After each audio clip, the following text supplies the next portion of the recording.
चतुर बीरबल में आज की कहानी है चीनी और रेत। बादशाह अकबर, बीरबल और सभी मंत्रीगण हमेशा की तरह दरबार में बैठे हुए थे। सभा की कार्यवाही जारी थी। एक एक करके राज्य के लोग अपनी समस्याएं लेकर दरबार में पहुंच रहे थे। इसी बीच वहां एक व्यक्ति दरबार में पहुंचा जिसके हाथ में एक मर्तबान था। सभी उस मर्तबान की ओर देख रहे थे।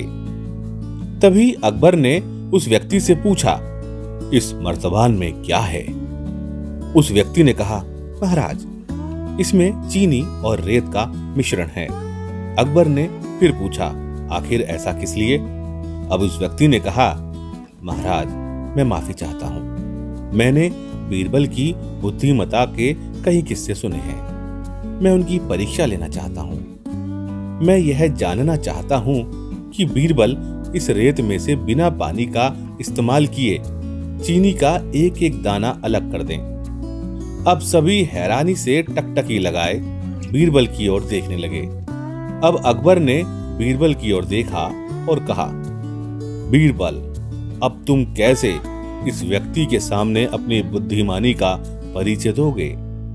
बीरबल ने मुस्कुराते हुए कहा, महाराज, हो जाएगा। यह काम तो मैं चुटकियों में कर सकता हूं। अब सभी लोग हैरान थे कि बीरबल ऐसा क्या करेंगे कि रेत से चीनी अलग हो जाएगी। तभी बीरबल उठे और उस मर्तबान को लेकर महल में मौजूद बगीचे की ओर बढ़ चले। उनके पीछे वह व्यक्ति भी था। अब बीरबल बगीचे में एक आम के पेड़ के नीचे पहुंचे। अब वह मर्तबान में मौजूद रेत और चीनी के मिश्रण को आम के पेड़ के चारों तरफ फैलाने लगे। तभी उस व्यक्ति ने पूछा, अरे यह क्या कर रहे हो? इस पर बीरबल ने कहा, ये आपको कल पता चलेगा। इसके बाद दोनों महल में वापस आ गए। अब सभी को कल सुबह का इंतजार था।